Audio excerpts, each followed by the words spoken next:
God, it just felt better. It did. It felt better. It felt like we played harder. It felt like we played more together. Maybe because the shots went in, maybe because we had some adversity with some injuries. Don't know. I don't know what it is, but it certainly is a different feel and a vibe. I want to think that is what we've been talking about is that we've been playing better the last 4 or 5 games. You just really can't tell because who we were playing and where we were playing and what we had led up to that. So I hope that's what it ends up being after I go back and watch it. I've already heard Matt Zimmerman roasted me most of the game, so I'm looking forward to hearing. He told me. He told me. The reason I heard that is because he told me. So I need to watch it back, but I don't want to be different in a win and a loss. That's always been something I did think we played a lot harder. There's just not much evidence that we didn't play hard, and as a result, I think we played as good as we've played in a while.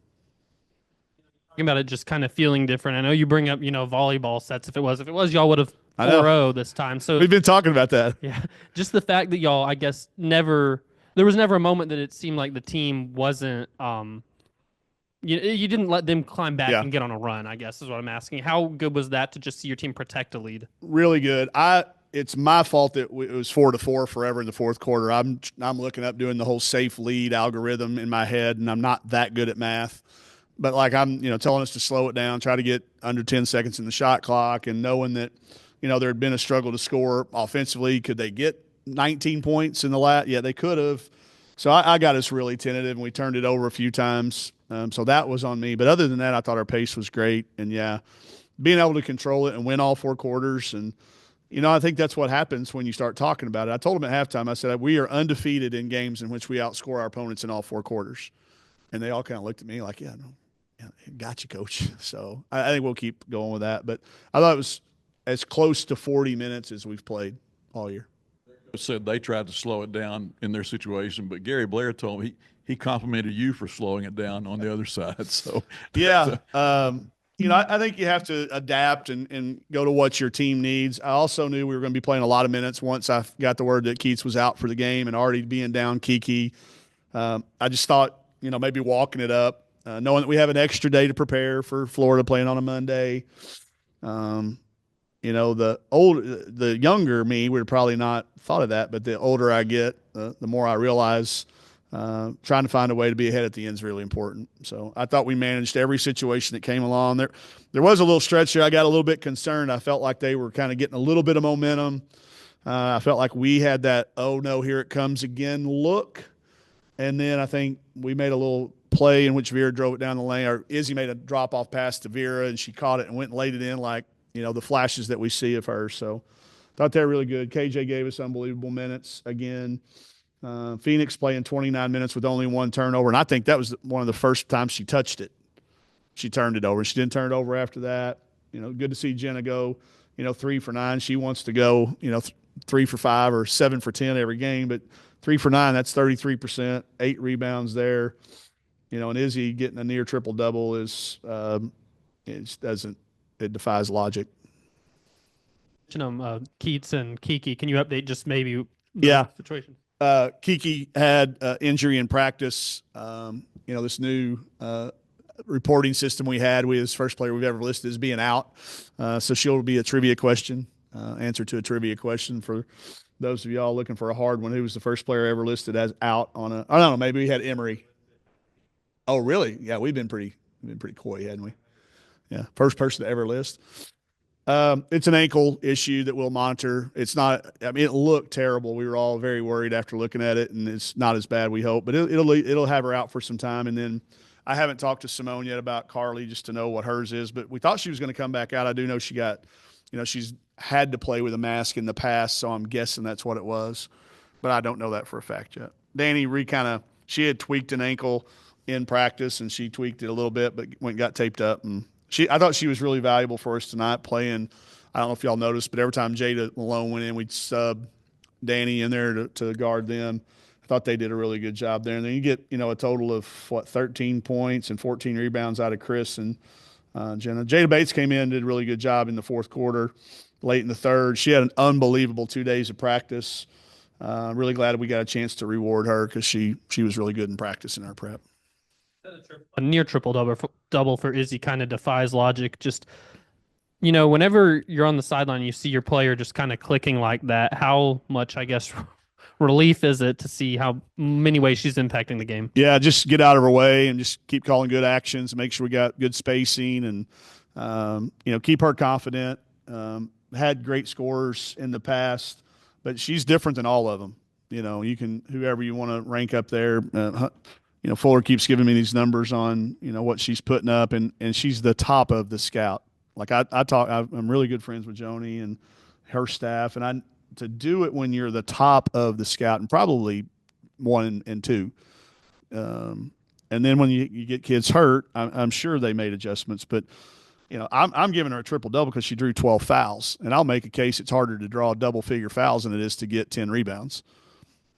I don't know how many people, that's not even a stat we've really started keeping, but drawing 12 fouls, that's unreal. So, but yeah, I was teasing her, and this is what I do with her. I try to keep her as level as I can. I said, hey, man, great night, 33. I said, just so you know, that's 20 less than the SEC high tonight. And she went, huh? I said, yeah. I said, Michaela Blake's at 53, So, and then I don't know who. There had to be multiple scores, and I think Michaela Williams had 37. If I looked at that right, that game was like 109 to 100. But to ask her to do what she does, handle it like she does, defend like we ask her to defend, lead like we ask her to lead. It's been one of the more remarkable things I've been around as a coach. Very. Just get out of her way, really. Like, honestly, call an action where the side's cleared out and let her go. The easiest shot she missed her easiest shot all night coming out of halftime. We drew up a great play, and she came out and smoked it. She was so mad. But, it's let's enjoy it while we got it because it's rare. On that point, Coach Taylor was in here saying that Jenna's 3 early threes kind of really, open the floodgates for them and kind of force them to change some things. Just how have you seen her maybe move along and how important it is? Just to make sure she knows that, when we change the starting lineup, it's not a demotion. It's not anybody it's just we're trying to change the lineup to get in different spots where the ball's going to find you. And it's been working for her. It's worked for 3 games in a row now. She came off the bench for us last year. It's where she's comfortable. It's a little bit of a sting. I mean, we're all human nature. We're in a sport where we make a big deal out of starting. We try to de-emphasize it here, but it's still a game in which starting is a big deal. We shoot off cannons and light shows and throw special T-shirts out for the starters. But I think she's accepted it. I think, she's responded. But it is vitally important that she is around a 33% three-point shooter for us. She's always going to rebound when she's playing good offense. And her defense improves. I thought she was phenomenal. I blocked 3 shots. I'll have to look at it, but Phil Elson complimented us on our interior defense, and Phil never compliments us on anything. So I'm just kidding. He's our biggest fan. It's hard to. I'm teasing him and Matt both. I know they have to not be homers all the time, but no, I thought our interior. Phil brought that up, and I think he's right. It felt like that. We drew back on our Auburn game a little bit, but yeah. No, I'm sure. I've been in Joni's shoes before, where you got a kid that's 3 for her last 29 or whatever analytic you want to pull up on the analytics we get, and so you're in that scouting, telling your team, "Hey, we're going to make her hit a couple before we guard her," and then there's 3 in a row. Like, did she make her first 3? Yeah, bang, bang, bang, and that just completely. And your kids are looking at you like, "Hey, nice scout. I've been there. I've been that coach that said, no, we're not guarding,' and bang, bang, bang." So I'm happy for her because nobody's giving up on her. She got a little bit, just frustrated, but back to 25 minutes. She doesn't care about the whole start it takes. She just wants to win and help her team. So, SEC win at home. I guess how gratifying is it for the fans that have stuck by your side through the season? I thanked them out there. I'll thank them in here too. That it's, it makes all the difference in the world for our kids to see that that's there, that the support doesn't change just based on what you've done the last 2 or 3 games or who your opponent is or what time the tip-off is. I understand how hard it is to get to all games. We play a lot of games. It's not like some other sports that only play a few games at home a year. We play a whole bunch of them, and they kind of get spread out. But I felt it tonight. We had a spontaneous hog call. Is that they may be the first of the year, but I've been calling the hogs since I can remember, but there's nothing like one that John Williams doesn't have to get on the radio or somebody doesn't have to tell you to stand up and call them. It's just led by somebody in the crowd, probably Rick Baywick, but I don't know. But, him or Cole or Steve over there. I don't know who got credit, but it's a spontaneous. It's always a good sign when you get a spontaneous. And like I say, I've got a lot of good relationships in this conference, and Joni's one of the best ones. We're on a lot of committees together. We've kind of come up through the ranks together, and for them to keep sticking together through their adversity, this is not a team that's going to finish with 2 or 3 wins. They've beaten Kentucky, they've beaten Ole Miss. We get to play. We have to play them again. Not get to, have to go to their place. So, I know that we're going to have to keep improving. I know they're going to too. Yeah. Rebounding battle, 41 I know, right? 37. Just how important was that tonight? Yeah. I think you could argue it's the difference in the game because they do rely on that. That they're at 51-15 in the second half. They got some in the third quarter and they get 22 because that's what, that's part of what they do. I thought drawing the 4 fouls on Soleil Williams early was massively important. Like she had to play differently. She got 3 early, then got the 4th foul fast. And to me, that helped us be able to rebound a little bit. But we started getting some 50-50 balls and some tip balls. And, it's been something we've emphasized. It takes some time. I will say that I think one thing we did as a staff was we made them watch film on their own without our guide.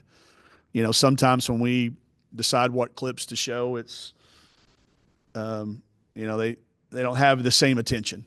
So we ask each kid to do their own clips. We sent them to them. We clipped them and sent them to them. And then I asked them to evaluate, kind of do a little self-scout.